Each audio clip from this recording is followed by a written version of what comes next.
요한복음 17장 20절에서 24절을 제가 대신 봉독해 드리겠습니다. 하나님의 말씀을 들으십시오.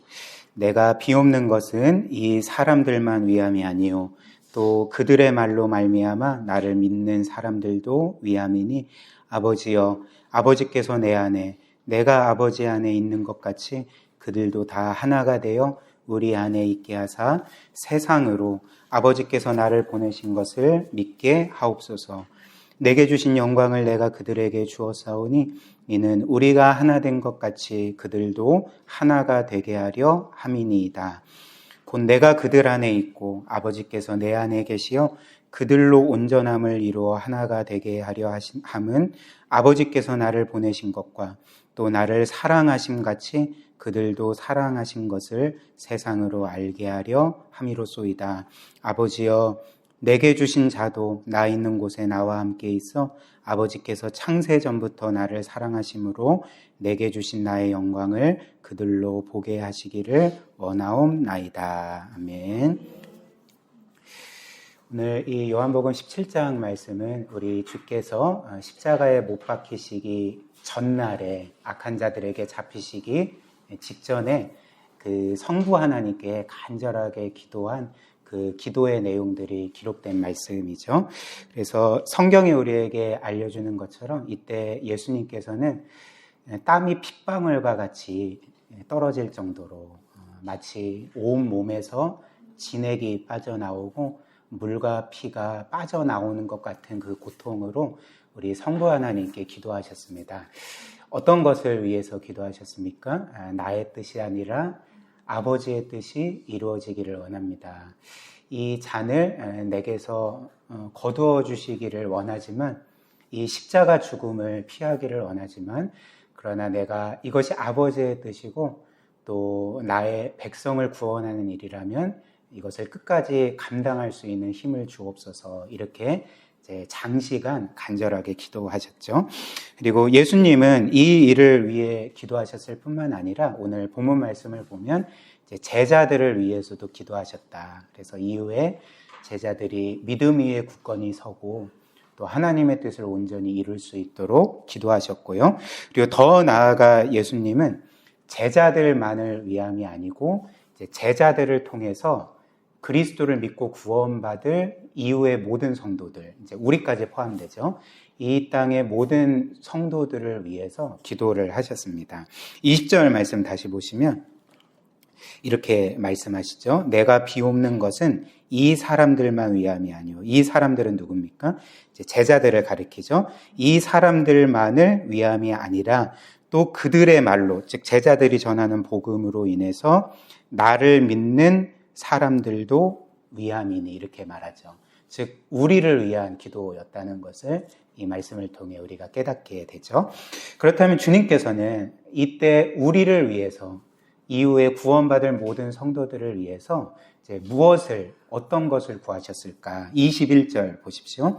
아버지여 아버지께서 내 안에 내가 아버지 안에 있는 것 같이 그들도 다 하나가 되어 우리 안에 있게 하사 세상으로 아버지께서 나를 보내신 것을 믿게 하옵소서. 우리를 위해 뭘 구하셨습니까? 성부가 성자 안에, 성자가 성부 안에 있는 것처럼 우리 모두가 성부와 성자 안에 있게 해주십시오. 우리가 삼위 하나님 안에 있게 해주십시오. 이렇게 기도를 하셨습니다. 그래서 저는 오늘 이 말씀을 통해서 그리스도께서 이루신 구원의 결과로서 우리가 그 그리스도와 연합될 뿐만 아니라 그 삼위 하나님 안에 거한다. 삼위 하나님과 연합되게 되었다라는 그 성경의 진리를 살펴보기를 원합니다. 세 부분으로 살펴보겠습니다. 첫 번째는 일단은 삼위 하나님, 삼위일체 하나님에 대해서 우리가 살펴볼 거고요. 두 번째는 우리가 믿음으로 그리스도와 연합되었다는 것. 그리스도가 우리 안에 계시고 우리가 그리스도 안에 계시다는 것을 살펴보겠습니다. 그리고 마지막 세 번째로는 이 말씀을 이제 몇 가지로 적용하고 말씀을 마무리하겠습니다. 첫 번째로 오늘 본문 말씀은 우리에게 하나님이 어떤 분이신지를 알려주죠. 하나님은 삼위일체 하나님이십니다.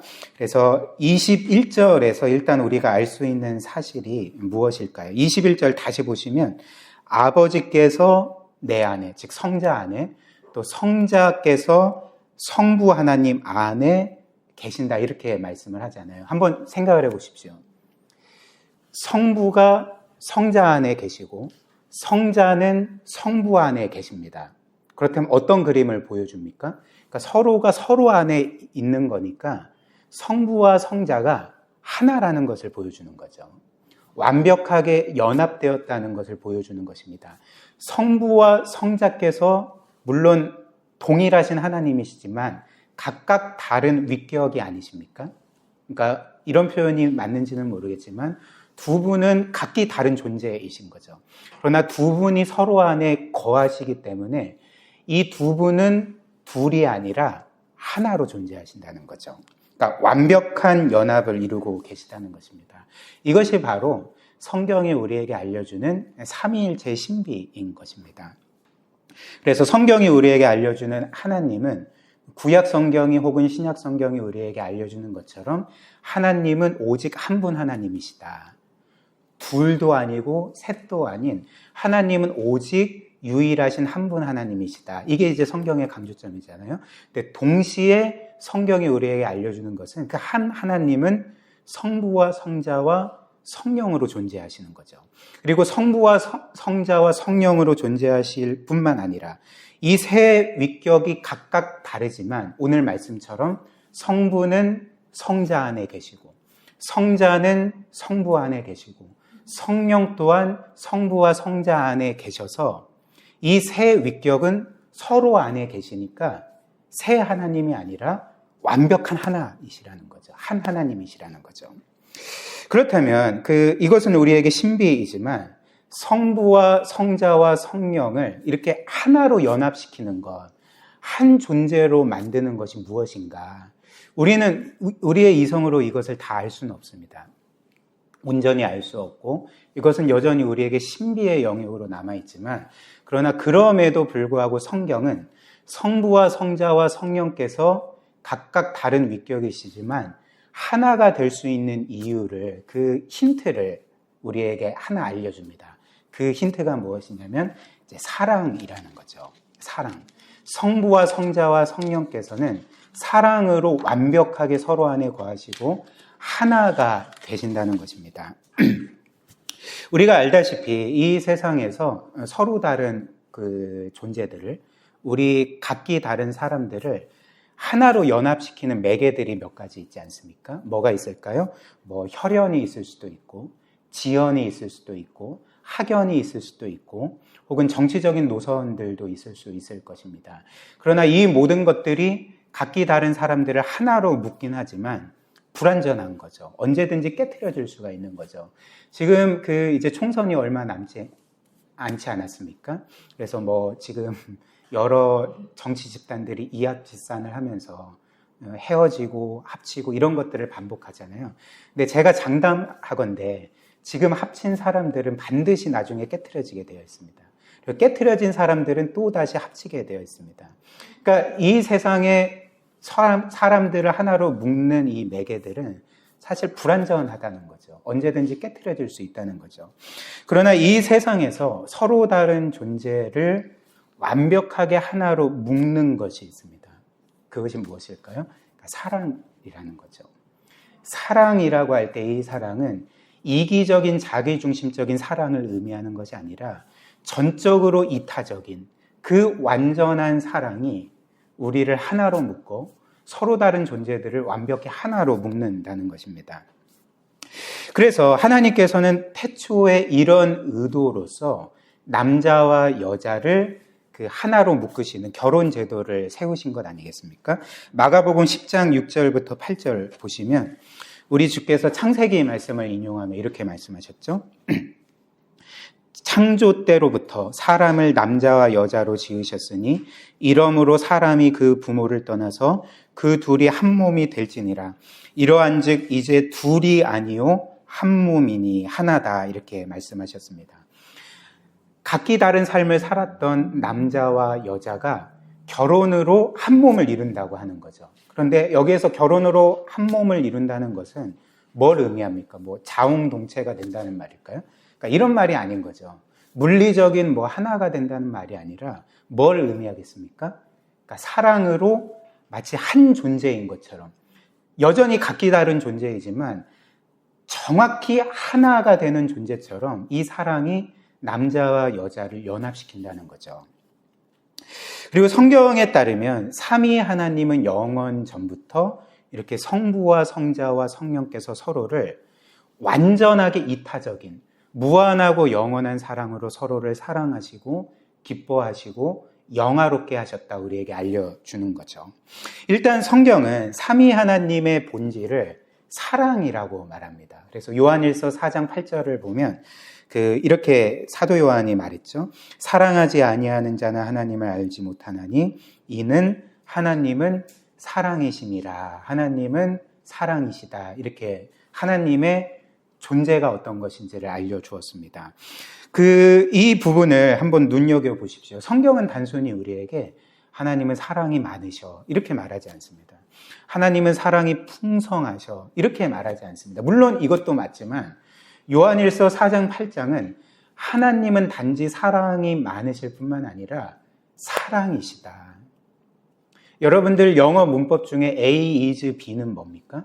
그러니까 A라는 존재 자체가 B라는 거죠.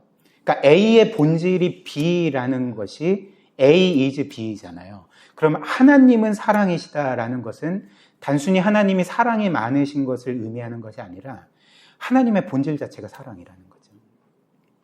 하나님의 존재 자체가 사랑이라는 것입니다. 그리고 하나님의 존재 자체가 사랑이라면 하나님은 태초에 이 세상과 사람을 만드시고 비로소 사랑을 시작하신 분이 아닐 것입니다. 만약에 하나님의 본질 자체가 사랑인데 그 전에는 사랑하지 않고 계시다가 태초에 이 세상과 사람을 만드시고 그때야 비로소 사랑하신 분이라면 하나님의 본질은 사랑이 아닐 것입니다. 왜냐하면 하나님이 사랑이시라면 태초 이전에 영원 전부터 사랑이셔야 했기 때문에 그런 거죠. 그러니까 이해되시죠? 그래서 하나님이 사랑이시다라는 것은 하나님이 영원 전부터 사랑이신 것을 의미하고 하나님이 사랑이시라는 것은 더 나아가 뭘 의미합니까? 사랑에는 대상이 필요하니까 하나님은 새 위격으로 존재하셔서 성부와 성자와 성령께서 영원 전부터 서로를 지극히 사랑하시고 기뻐하시고 영화롭게 하심으로써 이 사랑 안에서 마치 부부가 한 존재가 되는 것처럼 그 새 위격이 한 존재로서 이렇게 서로를 기뻐하셨다는 거죠. 그래서 24절에 주님의 말씀이 이 사실을 우리에게 알려주지 않습니까? 24절 보십시오. 아버지여 내게 주신 자도 나 있는 곳에 나와 함께 있어 아버지께서 창세전부터, 창세전은 무엇을 의미합니까? 그러니까 영원을 가리키죠. 영원 전부터 나를 사랑하심으로 내게 주신 나의 영광을 그들로 보게 하시기를 원하옵나이다. 주께서는 분명히 밝히십니다. 창세전에 영원 전부터 내 아버지는 나를 사랑하셨어. 나를 기뻐하셨어. 나도 그 아버지를 지극히 사랑하고 기뻐했어. 우리는 이렇게 영원토록 사랑을 나눴어라고 지금 말씀하고 계시는 거죠. 잠언 8장 30절도 동일한 사실을 알려주죠. 여기에서 내가라는 것은 예수 그리스도를 가리킵니다. 내가 그 곁에 있어서 창조자가 되어 날마다 그의 기뻐하신 바가 되었으며 항상 그 앞에서 즐거워하였으며 무슨 말입니까? 그러니까 이 세상이 만들어지기 전에 성자 예수 그리스도께서는 늘 성부의 기쁨이 되셨다는 것입니다. 내가 아버지의 기쁨이 되었다. 그리고 나도 그 아버지를 즐거워했다. 이렇게 말씀을 하는 거죠. 그래서 결론은 무엇입니까? 말씀드린 것처럼 성부, 성자, 성령께서는 영원 전부터 그분의 본질 자체가 사랑이셨기 때문에 서로를 진실하게 정말 전적인 이타적인 사랑으로 무한히 영원히 사랑하셨고 기뻐하셨고 영화롭게 하셨고 그 사랑 안에서 새 위격이 각각 다르시지만 한 존재로 연합해 계시다는 것을 우리에게 알려주는 거죠. 그리고 주님께서는 이렇게 우리가 하나로 연합되신 성부와 성자 안에 거하게 해주십시오라고 지금 주님이 기도하고 계시는 것입니다. 21절 다시 보시면 아버지여, 아버지께서 내 안에, 내가 아버지 안에 있는 것 같이, 즉 성부와 성자께서 사랑으로 하나 되신 것처럼 그들도 하나가 되어서 우리 안에 있게 해주십시오. 우리 안에 있게 해주십시오. 이렇게 기도하고 계시는 거죠. 그들도 다 하나가 되어라는 것은 뭘 의미합니까? 그러니까 물리적인 연합이 아니라 사랑의 연합. 성부와 성자가 사랑으로 하나 되신 것 같이라고 했잖아요. 그렇죠? 우리 같이, 우리가 하나 된 것 같이 그들도 하나 되게 해주십시오. 그러니까 우리가 하나로 연합되게 해주십시오. 사랑으로 연합되게 해주십시오.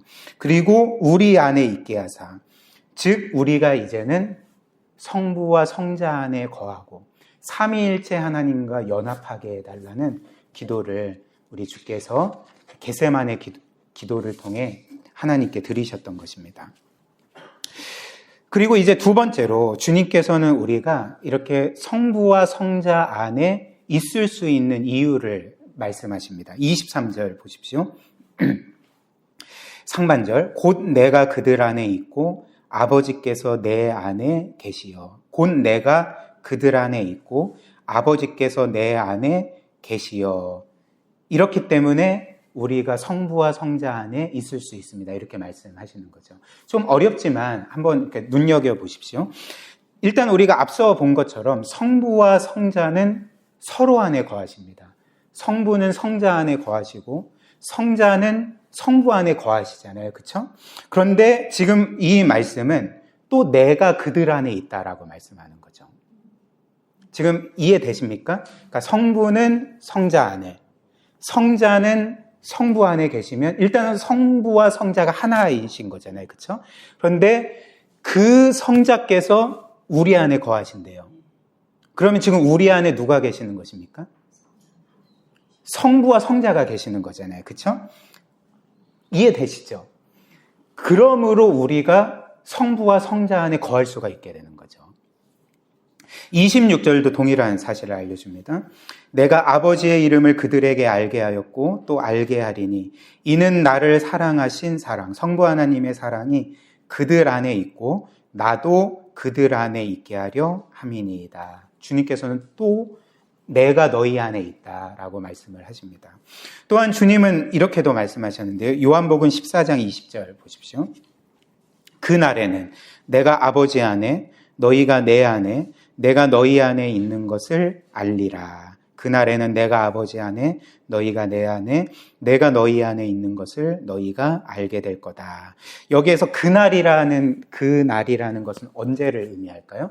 여기에서 그날이라는 것은 예수께서 죽으셨다가 부활하셔서 제자들에게 다시금 찾아가셨을 때를 의미하고 동시에 주께서 승천하신 이후에 오순절에 성령을 제자들에게 보내주셨을 때 그때를 의미합니다.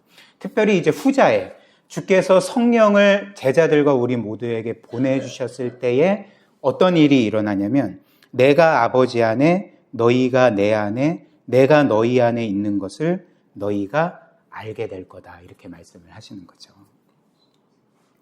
즉 오순절에 그리스도를 믿는 모든 성도들에게 일어난 일이 무엇입니까? 성령께서 우리 안에 오셨는데 그 성령은 성경에 따르면 예수 그리스도의 영이신 거죠. 그리고 예수 그리스도께서 우리 안에 오셨기 때문에 그분과 하나 되신 성부께서도 우리 안에 계신 거고 성령께서도 우리 안에 계신 것과 같다는 것입니다. 사랑하는 여러분, 여기에서 우리가 깨닫게 되는 구원의 중요한 그 진리가 하나 있습니다. 그것은 무엇이냐면 우리 하나님께서, 우리 주님께서 우리를 구원하실 때 그 구원의 목적은 단지 우리에게 죄 사함을 베풀어 주시고 단지 죽을 우리에게 영생을 주신 것만이 아니라는 거죠. 물론 주께서 우리를 구원하신 목적이 우리의 죄 사함도 있고 우리의 영생도 있지만 그게 전부가 아니라 오늘 요한복음 17장 말씀이 뭐라고 말합니까? 내가 너희를 구원한 궁극적인 목적은 내가 너희 안에 있는 거다. 그리고 너희가 내 안에 거하는 거다. 그럼으로써 너희 모두가 성부, 성자, 성령과 하나로 연합되는 거다라고 말씀하시는 거죠. 이것이 바로 구원의 목적이었다는 것입니다. 그래서 이 일이 우리에게 어떻게 일어났습니까? 제가 방금 말씀드린 것처럼 우리가 예수 그리스도를 믿었을 때 그 성령께서 우리 안에 들어오시는데 그 성령은 바로 그리스도의 영이시라는 거죠. 그 에어컨 잠시 좀 줄여주시면 좋을 것 같아요. 요한복음 14장 16절부터 18절 한번 보십시오. 내가 아버지께 구하겠으니 그가 또 다른 보혜사, 여기서 또 다른 보혜사는 성령을 의미하죠.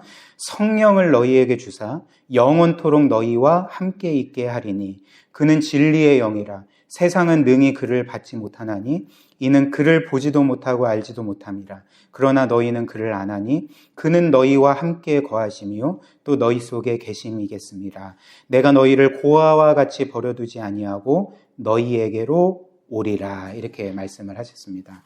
지금 주님은 그분이 십자가 지시기 전에 이제 제자들에게 내가 아버지께 구하겠다. 너희에게 또 다른 보혜사를 보내주시도록 내가 구할 거다. 이 또 다른 보혜사는 바로 성령이시다. 그렇기 때문에 내 아버지께서 너희에게 성령을 보내주실 건데 라고 말씀하시며 뭐라고 말씀하시냐면 18절을 보면 내가 너희를 고아와 같이 버려두지 아니하고 너희에게로 오리라 이렇게 말씀하시는 거죠. 지금 앞에서는 내가 성령을 너희에게 보내주겠다라고 말씀을 하셨는데 뒤에는 뭐라고 말합니까? 내가 너희에게로 갈 거다. 그럼 무슨 말입니까? 그러니까 우리 안에 오실 성령께서 예수 그리스도시라는 것을 보여주는 거죠. 왜냐하면 성자와 성령 또한 하나이시기 때문에 그런 거죠. 예를 들면 로마서 8장은 그 성령께서 그리스도의 영이시고 그리스도 자신이시라고 우리에게 분명히 알려줍니다. 로마서 8장 9절 10절 보십시오. 만일 너희 속에 하나님의 영은 성령이죠.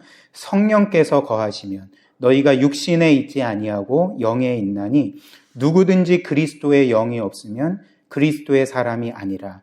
또 그리스도께서 너희 안에 계시면 몸은 죄로 말미암아 죽은 것이나 영은 의로 말미암아 살아있는 것이니라. 9절 보면 우리 속에 누가 거하신다고 합니까? 하나님의 영이 거하신다고 하죠. 근데 후반절에는 이 하나님의 영을 뭐라고 말합니까? 그리스도의 영이라고 말하는 거죠. 그리고 10절 보면 또 뭐라고 말씀하십니까? 그리스도께서 너희 안에 계시면이라고 말하는 거죠. 하나님의 영, 그리스도의 영은 그리스도 자신이시라는 거죠. 그렇다면 주께서 이렇게 우리 안에 성령으로 오실 때, 그래서 우리 안에 거하시고 우리와 하나가 되실 때에 우리 주께서 우리에게 주시기를 원하셨던 것, 우리에게 주시기를 기뻐하셨던 것이 무엇일까? 그것이 무엇일까요? 주께서는 그냥 단지 우리 안에 뭔가 거주하시기 위해 오시는 것일까요? 그렇지 않죠. 주께서 우리에게 주시고자 한 것이 있기 때문에 우리 안에 오신 것 아니겠습니까? 그것이 무엇이겠습니까? 바로 성부와 성자께서 영원 전부터 누리시던 그 영원하고 무한한 사랑을 우리에게 마음껏 베풀어 주시기 위해서 우리 안에 오셨다는 거죠. 앞서 말씀드린 것처럼 성부와 성자께서 서로 안에 거하시고 하나 되신 것은 사랑 때문이었습니다. 그러니까 그 중심에 사랑이 있었던 거죠. 그리고 성부와 성자의 연합의 본질도 사랑과 그 기쁨 아니었습니까? 그렇다면 그리스도께서 우리 안에 오셔서 똑같이 우리와 연합되실 때 우리에게 주시고자 했던 것이 무엇일까요? 그분이 성부 하나님과 누리시던 그 놀라운 사랑을 우리로 하여금 맛보게 하시기 위해서, 우리로 하여금 영원토록 누리게 하시기 위해서 그분이 우리 안에 찾아오셨다는 것입니다. 이렇게 성부가 성자와 기쁨의 교제를 나누시던 것을 우리에게도 전해주시기 위해서 그 예수께서는 우리 안에 오시고 우리와 완벽한 사랑의 연합을 이루시고 우리 안에 내가 너희를 결코 버리지 않고 영원토록 너희와 함께하리라 이렇게 약속을 하셨던 거죠. 사랑하는 여러분, 사실 이것이 말이 됩니까? 우리 그리스도께서 우리를 구원해 주시고 우리에게 영생을 주신 것만으로도 너무나도 놀라운 일인데 여전히 죄 많은 우리 안에 그 거룩하신 하나님께서 오셨다는 것. 우리 안에 집을 짓고 거주하고 계시고 더 나아가 우리와의 교제를 기뻐하시고 우리를 지극히 사랑하시고 그 사랑을 나눠주시기를 원하신다는 것을 우리가 조금이라도 생각을 한다면 이것이 우리에게 얼마나 놀라운 일입니까? 저는 이 말씀을 한 주간 준비하면서 묵상하면서 굉장히 큰 감격을 누렸습니다. 사실 일상에서 이 사실을 오랫동안 잊고 살았었는데 내 안에 정말 그리스도가 계시는구나. 그리고 여러분들 안에 우리는 의식하지 못하지만 그리스도께서 계시다는 것. 그리고 우리와 교제를 원하시고 우리를 지극히 사랑하시고 기뻐하신다는 것. 이것이 우리가 정말 이 사실을 믿는다면 이것이 우리에게 얼마나 놀라운 은혜가 되겠습니까? 그리고 이렇게 우리가 그리스도와 연합된 것, 그리스도가 우리 안에 거하시고 우리가 그분과 한 존재가 된 것은 단지 우리가 그리스도를 믿었을 때 시작된 것이 아니라 영원 전부터 하나님께서 이 일을 계획하셨다는 것을 성경이 우리에게 알려주는 거죠. 에베소서 1장 3절부터 5절 말씀 보십시오. 찬송하리로다 하나님 곧 우리 주 예수 그리스도의 아버지께서 그리스도 안에서 하늘에 속한 모든 신령한 복을 우리에게 주시되 곧 창세 전에 그리스도 안에서 우리를 택하사 창세 전에 그리스도 안에서 우리를 택하사 우리로 사랑 안에서 그 앞에 거룩하고 흠이 없게 하시려고 그 기쁘신 뜻대로 우리를 예정하사 예수 그리스도로 말미암아 자기의 아들들이 되게 하셨느니 이렇게 말합니다. 지금 하나님께서 창세 전에 우리를 사랑하셔서 우리를 선택하셨을 때 어떻게 택하셨다고 합니까? 우리를 그리스도 안에서 택하사 이렇게 말씀하는 거죠. 그냥 우리를 그냥 택하신 게 아니라 그리스도 안에서 우리를 택하셨다 이렇게 말씀을 합니다.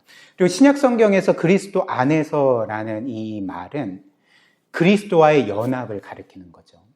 성도가 그리스도와 하나로 연합됐다는 것을 그리스도 안에서라는 말로 표현을 한다는 것입니다. 그렇다면 하나님께서 창세 전에 우리를 택하실 때 이렇게 그리스도 안에서 택하시고 그리스도와 연합된 그 약속 가운데 우리를 택하셨다는 것은 무엇을 의미할까요? 창세 전부터 하나님께서는 그리스도께서 이 땅에서 행하시고 이루시고 성취하실 모든 것들을 미리 보셨는데 그 모든 것들을 그리스도와 우리를 하나로 묶으셔서 그리스도의 모든 것이 우리의 것이 되도록 선택하셨다는 거죠. 마치 우리가 이 땅에서 약혼하는 것처럼 창세 전에 하나님은 그리스도와 우리를 약혼시키셨고 그리스도를 우리의 신랑으로 우리가 그분의 신부로 약혼시키셨고, 그러니까 약혼한다는 것은 무엇을 의미합니까? 이제 일단은 결혼이 이루어지진 않았지만 신랑의 모든 것이 반드시 신부의 것이 된다는 것을 의미하는 거죠. 그리고 신부의 모든 것이 신랑의 것이 된다는 것을 의미하는 것 아니겠습니까? 그러니까 하나님께서는 이렇게 우리를 그리스도 안에서 택하셨다는 것입니다. 그래서 어떤 일이 일어났습니까? 그리스도의 모든 것이 실제로 우리의 모든 것이 된 거죠. 그리스도의 죽으심이 우리의 죽으심이 되고 그리스도의 부활이 우리의 부활이 되고 그리스도께서 이루시고 성취한 모든 구원과 영광이 우리의 것이 되었다는 거죠. 그래서 로마서 6장 5절 보면 이렇게 말하죠. 만일 우리가 그의 죽으심과 같은 모양으로, 여기서 모양은 이렇게 번역합니다. 제가 다시 번역해 드리겠습니다. 만일 우리가 그의 죽으심과 같은 죽음으로 연합한 자가 되었으면 또한 그의 부활과 같은 부활로 연합한 자가 되리라. 무슨 말일까요? 그리스도와 우리가 하나로 연합되어 있기 때문에 이미 창세전부터 하나가 되기로 약혼되어 있기 때문에 그리스도의 죽음이 우리의 죽음이 되고 그리스도의 부활이 우리의 부활이 되고 그리스도의 완전한 순종이 우리의 순종이 된다는 것입니다. 그렇기 때문에 우리는 여전히 죄인이고 우리는 하나님의 공의의 법에 따라서 영원히 심판받아야 마땅했지만 그리스도의 죽음이 우리의 죽음이 되었기 때문에 우리는 죄 용서받았고, 그리스도의 완전한 순종이 우리의 것이 되었기 때문에 우리는 하나님 앞에서 영원히 의롭다 선언받게 되었고, 자녀로 받아들여지게 된 것이 바로 성경이 우리에게 알려주는 복음이라는 거죠.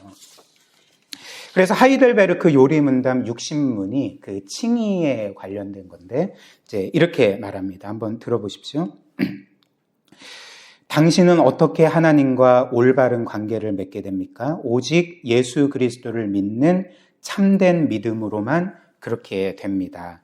비록 나의 양심이 나를 하나님의 모든 계명을 거슬러 심각하게 죄를 저지르고 그 중에 하나도 전혀 지키지 않았다고 고발할지라도, 그리고 비록 내가 여전히 모든 악에 기울어 있더라도, 그럼에도 불구하고 하나님은 나에게 아무런 자격이 없어도 순전한 은혜로, 주목하십시오, 내게 그리스도의 완전한 순종과 의와 거룩함을 허락하시고 내 것으로 간주해 주십니다. 즉 하나님은 마치 내가 한 번도 죄를 짓지 않고 죄인도 아니었던 것처럼 여겨주시고, 마치 그리스도가 나를 위해 순종하셨듯이 나도 완벽하게 순종한 것처럼 여겨주십니다. 그러므로 우리가 해야 될 일은 믿는 마음으로 이 하나님의 선물을 받아들이는 일뿐입니다. 라고 우리의 신앙의 선배들이 이 복음을 설명해 주었던 것입니다. 그리고 우리는 더 나아가 그리스도의 죽음과 부활과 완전한 순종과 의로움만을 받을 뿐만 아니라 그분이 순종함으로써 성부 하나님께 받을 그 영광과 지위와 왕권과 모든 것을 우리가 값없이 그리스도와 연합되었기 때문에 받는다는 거죠. 그래서 로마서 8장 32절 이렇게 말하죠. 자기 아들을 아끼지 아니하시고 우리 모든 사람을 위하여 내주시니가 어찌 그 아들과 함께 모든 것을 우리에게 주시지 않겠느냐. 하나님은 우리에게 그 아들을 주실 뿐만 아니라 그 아들과 함께 모든 것을 주신다 약속을 하셨던 거죠. 이처럼 하나님은 창세 전부터 우리를 그리스도 안에서 선택하시고 그리스도와 연합되도록 정하셨고, 이제는 그리스도께서 이루신 모든 것, 소유하신 모든 것들이 우리의 것이 되도록 이렇게 만드셨던 것입니다. 이것이 바로 우리가 예수 그리스도를 믿을 때 그 성령께서, 그리스도의 영이신 주께서 우리 안에 들어오실 때 이루어지는 일이라는 거죠. 그렇다면 이제 마지막으로 이 말씀을 우리의 삶에 이제 몇 가지 적용을 해보도록 하겠습니다. 그리스도께서 우리 안에 거하시고 우리와 연합되셨다면 첫 번째로 우리는 우리 안에 계신 그리스도와 교제해야 된다는 거죠. 우리는 그리스도와 늘 영적으로 교제해야 된다는 것입니다. 물론 우리가 우리 안에 계신 그리스도와 교제한다는 것은 어떤 사람들이 생각하는 것처럼 뭔가 신비한 경험을 한다던가 뭔가 그 신비한 어떤 체험들을 하는 것을 의미하지 않습니다. 우리 안에 계신 그리스도와 우리가 교제한다는 것은 어떤 면에서 지극히 일상적인 일들을 신실하게 행해야 된다는 것을 의미합니다. 일상적인 일이 무엇일까요? 우리의 신앙의 의무인 거죠. 매일 하나님의 말씀을 듣고 읽고 묵상하는 것, 그리고 그 주께 기도함으로써 그 주님께 아뢰고 그분의 또 음성을 듣고 그분과 교제하는 것, 그리고 그분의 뜻대로 살아가고 선을 행하고 그분을 닮아가는 이 모든 일들을 통해 우리는 우리 안에 계시는 그리스도와 늘 교제하게 되는 거죠. 그런데 한번 생각을 해보십시오. 오늘 성경의 분명한 선언처럼 그리스도께서 우리 안에 계심에도 불구하고 우리가 그분과 전혀 교제하지 않는다면, 그분이 우리 안에 지금도 살아 계시고 거주하고 계심에도 불구하고 우리가 그분을 없는 존재로 여기고 마치 그분이 우리 안에 없는 것처럼 그렇게 살아간다면 우리는 어떻게 그분을 대하는 것이겠습니까? 그러니까 우리는 그분의 마음을 근심하게 해드리는 것이 될 것입니다. 예를 들면 제가 작년에 여러분들에게 선물로 나눠드린 소책자 로버트 멍어의 내 마음 그리스도의 집이라는 그 소책자 있지 않습니까? 다 읽으셨죠? 그렇죠? 오늘 가서 한 번 더 읽어보세요. 한 30분이면 다 읽습니다.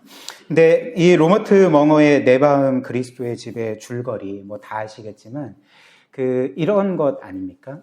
어느 날 주인공이 예수 그리스도를 자신의 구원자로 믿고 이제 구주로 영접한 거죠. 근데 그때 어떤 일이 일어났습니까? 그리스도께서 그 주인공의 마음에 들어오셔서 그 주인공과 함께 살아가게 되는 거죠. 그래서 그 주인공의 마음의 집에는 이제 여러 방들이 있었습니다. 그래서 우리의 생각과 가치관과 또 지식을 의미하는 서재가 있고, 또 우리의 직업 활동을 의미하는 작업실이 있고, 또 우리의 갈망과 욕구를 의미하는 주방이 있고, 또 우리의 여가 활동을 의미하는 오락실이 있지 않습니까? 근데 주인공은 예수 그리스도를 영접한 이후에 자신의 집에 있는 이 방들의 주권을 주님께 이제 양도해 드린 거죠. 그래서 자신의 지식, 그리고 생각, 가치관, 그리고 자신의 직업, 자신의 욕구와 갈망, 그리고 자신의 여가 생활까지도 모든 주권을 이제 주님께 양도해 드립니다. 그리고 이제 이 주인공은 매일 아침 그리스도와 함께 거실 응접실에서 매일 아침 친밀한 교제를 나누기로 이제 약속하고, 매일 아침 그리스도와 함께 말씀을 나누고 이제 큐티를 하고 함께 기도를 하고 대화를 나눴습니다. 그래서 이제 상당 기간 주인공은 매일 예수 그리스도와의 아침의 교제를 기뻐하고 즐거워했던 거죠. 그러나 어떤 일이 일어났을까요? 그러니까 주인공은 이제 많은 일로 계속 분주해지고, 그래서 매일 아침 그리스도와 함께하는 시간들이 점점 줄어들게 되었습니다. 그리고 어느새 그리스도와 함께하는 시간들이 거의 사라져가고 계속 빼먹게 되고, 결국 주인공은 어느새 그리스도를 찾지 않게 된 거죠. 즉 그리스도께서 자신 안에 계시지 않는 것처럼, 자신의 마음의 집에 없는 것처럼 그렇게 여기며 살게 되었습니다. 그러다가 어느 날 주인공은 중요한 한 약속 때문에 집을 나서다가 거실 응접실 문이 열린 것을 보고 이렇게 들여다보았는데, 그 방에는 모닥돌이 지펴져 있었고 예수님 홀로 그 의자에 앉아 계셨던 것입니다. 그때 주인공은 어떻게 말했을까요? 이 책에 글을 읽어드리겠습니다. 내가 그리스도를 내 마음에 모셔드리지 않았던가? 그리스도께서는 나와 함께 살기 위해서 나의 구원자요 친구로 오셨는데 내가 저분을 무시하고 있었구나, 이렇게 말했습니다. 그리고 주인공이 우리 주님께 이렇게 물었던 거죠. 주님, 죄송합니다. 주께서 매일 아침 이곳에 나오셨습니까? 라고 물었을 때 주께서는 그럼 나는 너를 만나기 위해서 매일 아침 이곳에 와서 너를 기다리고 있었단다, 이렇게 말씀을 하셨습니다. 즉 주인공은 주님께 늘 불성실했지만 주님께서는 주인공에게, 그리고 더 나아가 우리에게 늘 성실하셨던 거죠. 그리고 이어서 주님은 이렇게 말씀하셨습니다. 너는 이제껏 경건의 시간이나 성경 연구나 기도 시간을 너 자신의 영적 성장에 필요한 수단으로만 생각해 왔다. 물론 그것도 중요하지. 그렇지만 너는 이 시간이 나에게도 의미가 있다는 것을 잊고 있구나. 얘야, 내가 너를 사랑한다는 것을 기억하거라. 나는 막대한 값을 치르고서 너를 구속했고 너와의 사귐을 귀하게 생각하고 있단다. 나는 너가 내 얼굴만 바라보기만 해도 나의 마음이 따스해진단다. 그러니 이제는 나를 위해서라도 이 시간을 소홀히 여기지 말아라. 너가 나와 함께 있고 싶어 하든 그렇지 않든 나는 항상 너와 함께 있기를 원한다는 사실을 기억하거라. 내가 너를 진정으로 사랑하기 때문이란다. 이렇게 이제 말씀을 하셨습니다. 사랑하는 여러분, 이처럼 주님은 우리와의 교제를 원하십니다. 우리 안에 계신 주님은 늘 우리와 사랑의 교제를 나누기를 원하시고, 우리가 그분을 찾기를 원하시고, 그리고 그분의 음성을 듣기를 원하십니다. 우리 안에 계신 주님을 우리가 소홀히 해서 되겠습니까? 그 주님을 우리는 투명 인간처럼 여기면 되면 안 되지 않겠습니까? 우리가 이 사실을 기억하면서 늘 주님과 기쁨의 교제를 나눠야 하는 거죠. 그 다음 두 번째로, 그리스도께서 우리 안에 계시다면 우리는 늘 죄와 싸워야 한다는 거죠. 왜냐하면 우리의 죄는 우리 안에 계시는 그리스도의 마음을 근심하게 해드리기 때문에 그렇습니다. 에베소서 4장 29절 30절 한번 보십시오. 무릇 더러운 말은 너희 입 밖에도 내지 말고 오직 덕을 세우는 데 소용되는 대로 선한 말을 하여 듣는 자들에게 은혜를 끼치라 하라. 하나님의 성령을 근심하게 하지 말라. 그 안에서 너희가 구원의 날까지 인치심을 받았느니라. 이렇게 말합니다. 무슨 말일까요? 그러니까 우리가 더러운 말을 하든지 혹은 더러운 생각을 갖든지 혹은 어떤 죄된 그 말과 행동을 할 때, 죄를 지을 때 뭐라고 말합니까? 하나님의 성령이 근심하신다.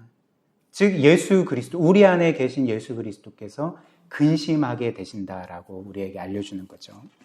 물론 우리가 죄를 범한다고 해서 우리 안에 있는 그리스도께서 우리를 떠나시거나 우리를 버리시는 일은 결코 일어나지 않습니다. 왜냐하면 로마서 8장처럼 누구도, 그리스도 안에 있는 하나님의 사랑에서 누구도 우리를 끊어낼 수 없기 때문에 그런 거죠. 우리 죄를 포함해서 이 세상 어떤 것도 그 하나님의 사랑에서 우리를 끊어낼 수 있는 것은 없습니다. 그러므로 우리가 죄를 짓는다고 해서 그리스도께서 우리를 떠나시거나 버리시는 일은 없는 거죠. 그러나 그럼에도 불구하고 우리의 죄는 우리 안에 계시는 그리스도를 근심하게 해드립니다. 그분의 마음을 아프게 해드립니다. 특별히 우리의 죄는 어떤 것이었습니까?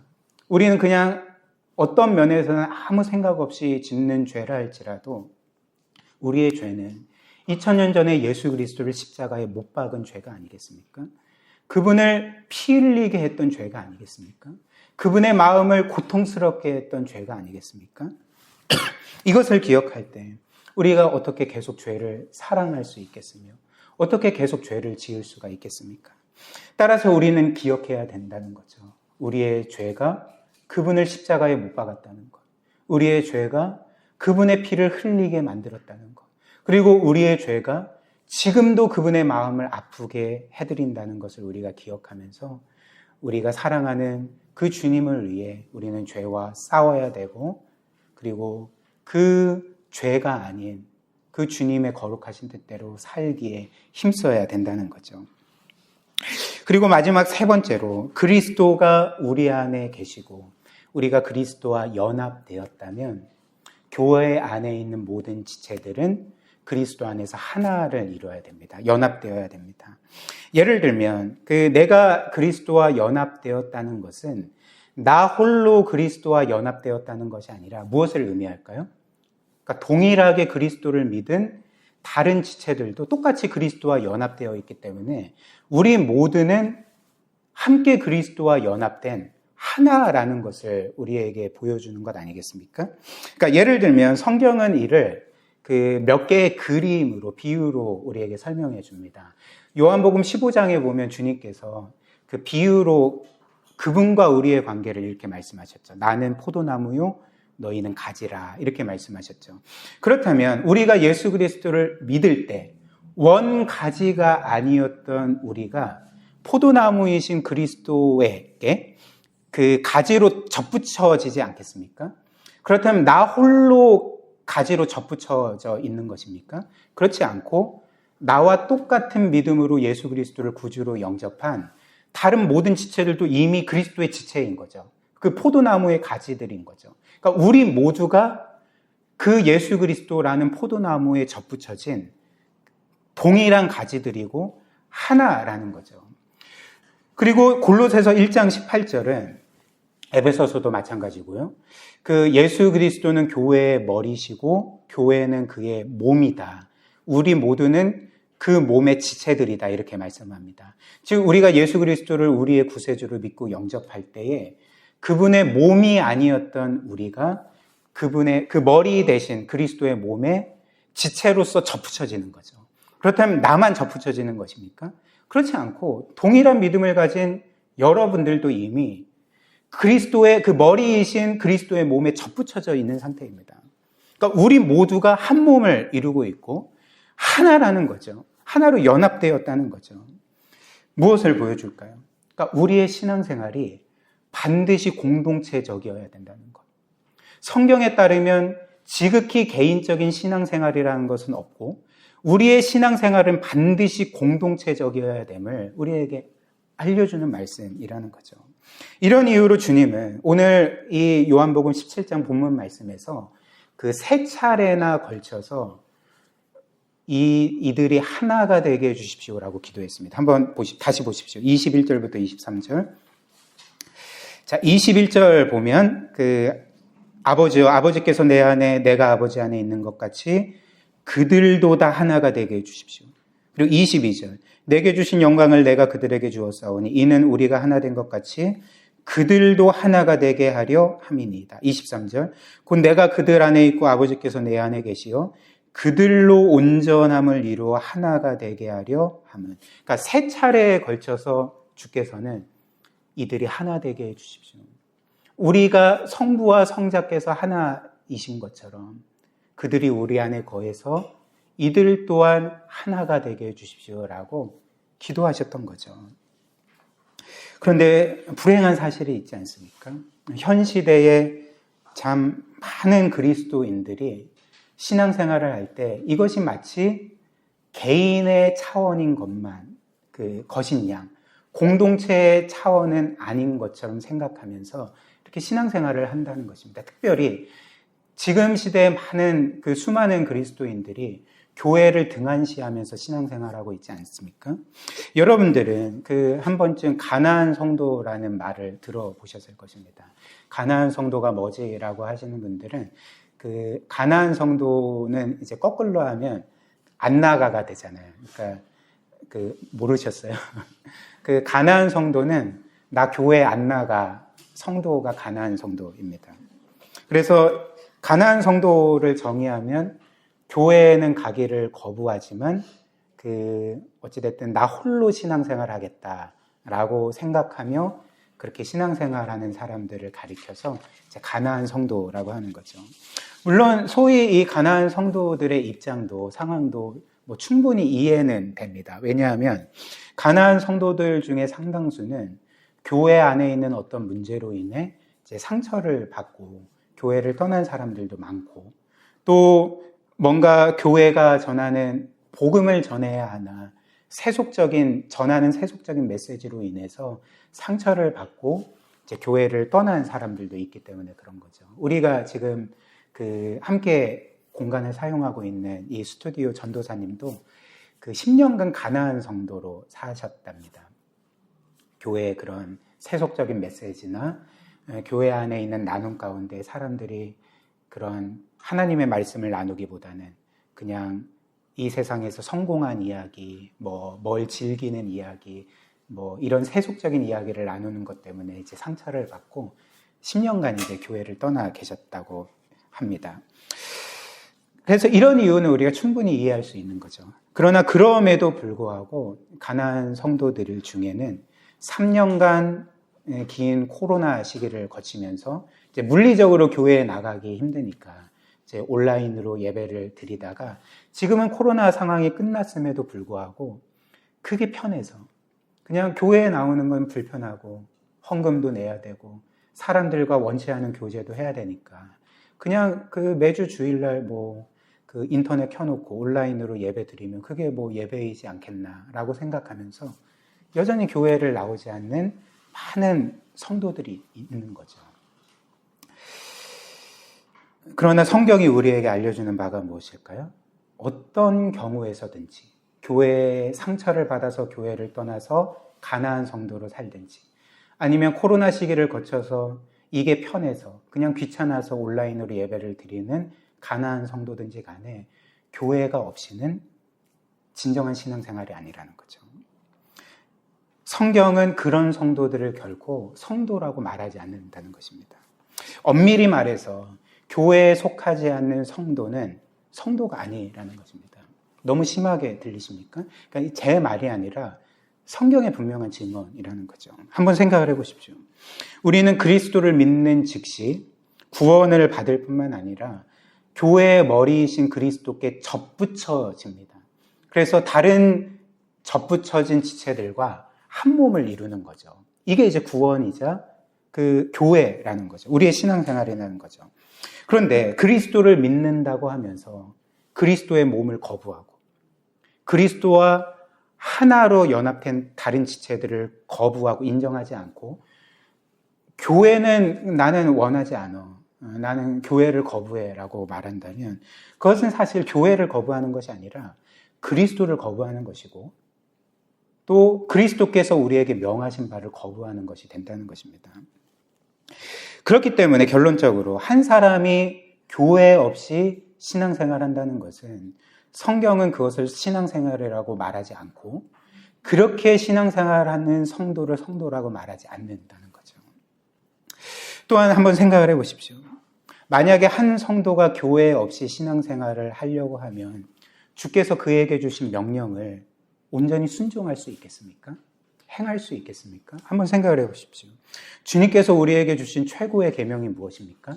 내가 너희를 사랑한 것처럼 서로 사랑하라. 이게 이제 주님이 우리에게 주신 새 계명이었죠. 근데 교회가 없이 서로 사랑할 수 있겠습니까? 교회가 없는데 누구를 사랑합니까? 교회가 없는데 누구를 용서하겠습니까? 교회가 없는데 누구를 섬기겠습니까? 그러니까 교회가 없이는 그리스도의 명령을 순종할 수가 없다는 거죠. 행할 수가 없다는 거죠. 또한 주님께서는 더 나아가 우리 모두에게 너희는 땅끝까지 복음을 전하고 내 증인이 되고 그리고 사람들을 믿게 해서 나의 제자로 삼아라 이렇게 명령하셨죠. 근데 이 또한 교회가 없이 이룰 수 있는 것입니까? 교회가 없는데 함께 복음 전할 지체들도 없고 함께 영혼을 구원할 지체들이 없는데 주의 명령을 어떻게 이행할 수가 있겠습니까? 그러니까 교회가 없이 복음을 전하고 전도한다면 그 사람을 어디로 인도해야 됩니까? 자기 집으로 인도해야 됩니까? 그러니까 교회가 없이는 복음을 전하고 영혼을 구원하라는 하나님의 명령도 주님의 주신 사명도 온전히 이행할 수가 없는 거죠. 결국 교회 없이 신앙생활을 한다는 것은 순전히 나의 유익만을 위해 하는 신앙생활, 순전히 자기중심적인 이기적인 신앙생활밖에는 안 된다는 것입니다. 주께서는 분명히 너희 모두가 교회를 너의 몸같이 사랑하고 함께 건강하게 세우고 주의 사명을 이루라라고 명하셨는데 교회가 없이 이 일들을 그 누가 어떻게 할 수가 있겠습니까? 사랑하는 여러분, 혹시 나의 신앙생활과 교회를 분리시켜서 생각하고 있지는 않습니까? 교회가 없이도 마치 신앙생활이 가능한 것처럼 그렇게 생각하시진 않습니까? 성경은 결코 그렇게 말하지 않습니다. 우리 각자가 그리스도와 연합했고 그분의 몸의 지체이고 그렇기 때문에 우리 모두가 하나이라면 우리의 신앙은 반드시 공동체적이어야 한다는 것을 우리가 기억해야 하는 거죠. 그리고 우리가 방금 본 것처럼 이렇게 우리가 그리스도 안에서 하나가 되었다는 것, 연합되었다는 것은 단지 주일에 이렇게 한번 이 자리에 모여 함께 예배하는 것만을 의미하지 않는 거죠.